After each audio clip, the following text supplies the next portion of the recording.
Hola, hola, yo soy Montserrat López Gutiérrez.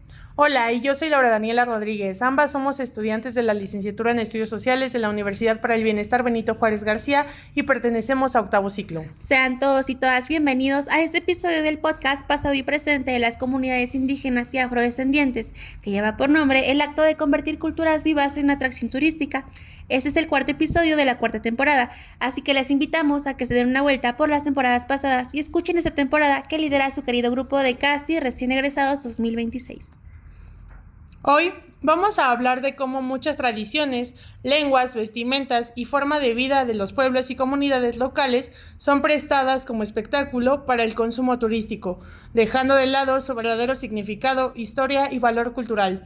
Analizaremos cuándo esto puede representar una oportunidad económica y cuando se convierte en una forma de explotación, estereotipo o pérdida de identidad. Así que acompáñenos a esta conversación. Comencemos. Para explicar de primer momento el tema, nos es fundamental brindarles una pequeña explicación de cuál es el objetivo del episodio. Así es, Dani. Nuestro episodio tiene como objetivo conocer cómo la transformación de culturas vivas en atracción turística impacta a la identidad, la dignidad y los derechos culturales de las comunidades, reflexionando sobre los límites entre la difusión cultural, la folclorización y la explotación comercial.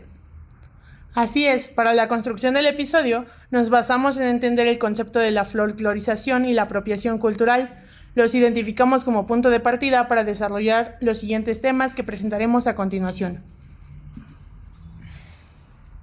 A través de nuestra recopilación documental, revisamos un ensayo en el que Javier Reinaldo Romero, investigador boliviano, señala la folclorización como un proceso de dominación cultural, mediante el cual las prácticas, rituales, creencias, danzas, músicas y símbolos de los pueblos originarios son transformados en objetos de exhibición, entretenimiento o consumo, perdiendo gran parte de su sentido original.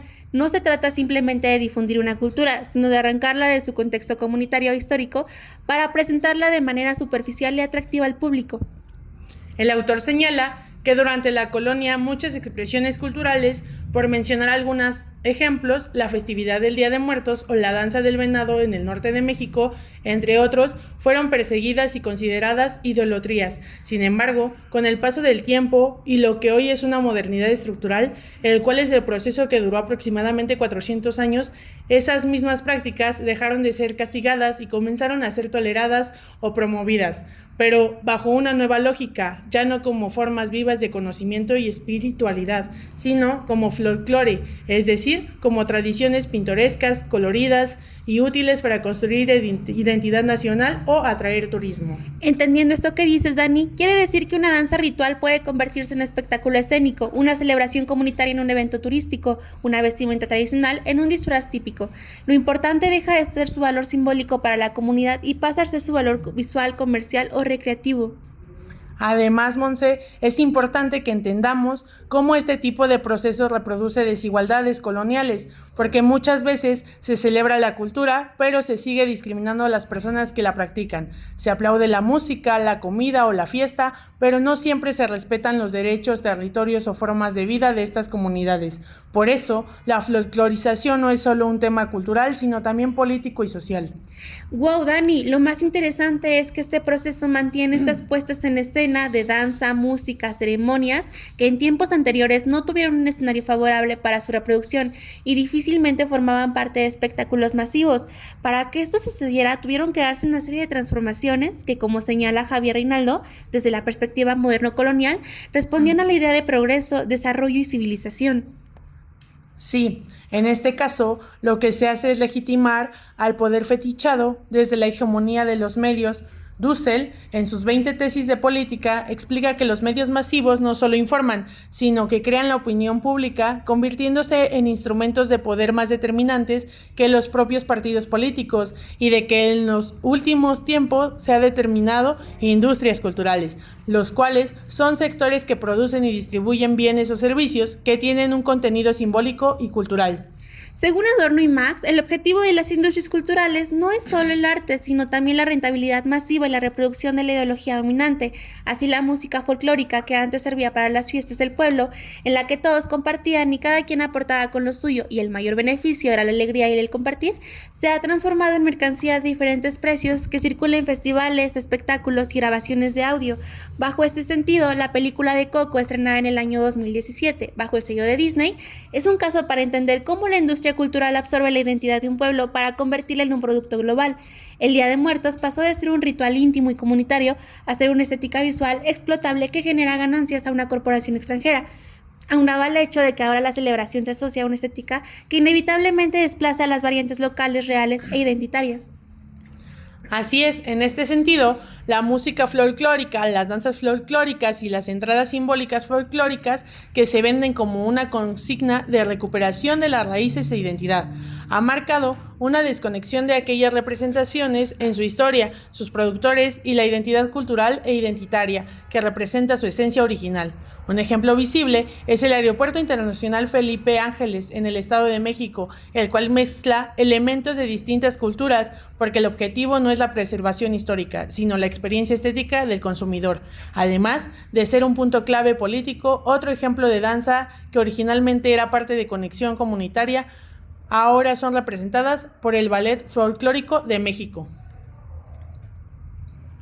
Este tema nos lleva a reflexionar sobre la apropiación cultural a partir de un caso muy concreto, las artesanías tradicionales de Becal en Campeche, especialmente la elaboración de sombreros de jipil.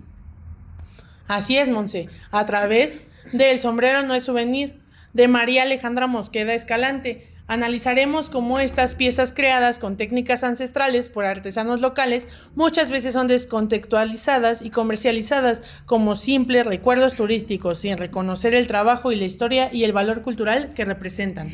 El sombrero no es souvenir hace referencia a que el sombrero, especialmente los tradicionales como el charro mexicano, el llanero venezolano y el de paja toquilla ecuatoriano, es una prenda de identidad, tradición y funcionalidad, no un simple objeto decorativo barato para turistas. Oye, Monse, una pregunta. ¿Alguna vez te trajiste contigo algún recuerdito de un viaje? ¿Un llaverito, un imán, un sombrero?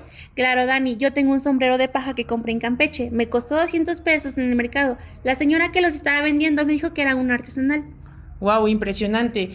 Y si te digo que ese sombrero tiene una cueva, una familia y 500 años de historia detrás, hoy hablaremos de la apropiación cultural con el caso de los sombreros de Becal, un texto de la antropóloga Alejandra Mosqueda Escalante que nos guía para entender mejor.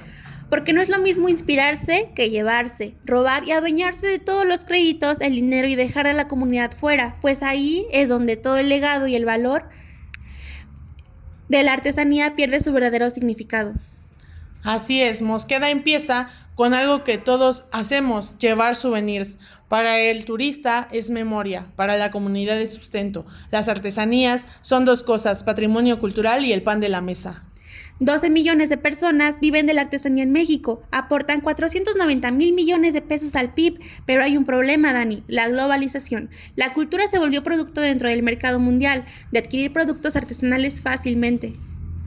Sí, y aquí entra la explicación de la apropiación. No es solo un intercambio, es más bien cuando industrias de moda, farmacéuticas o el turismo toman elementos indígenas sin permiso, sin crédito y sin pago. Los descontextualizan y los venden como beau chic, tendencia, moda o decorativa.